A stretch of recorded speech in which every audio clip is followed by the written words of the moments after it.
Alright guys, good morning. For today's video ay nag-ihaw tayo ng inihaw na manok. At yan guys, pinakuluan lang siya natin ng konti at para lang maalis ang kanyang dugo. At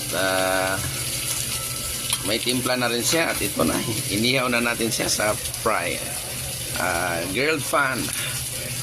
At ayan, malapit na po siyang maluto. Shout out Zagi Mix Vlogs, GBG Sins, Kain ng Bohol, Gmar ng Tagbilaran City, at Emiliano Anuingo Anyana dyan sa Lawi, sa Cebu.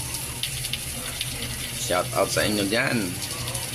At ito na nga, malapit na nga siyang maluto. Thank you for watching.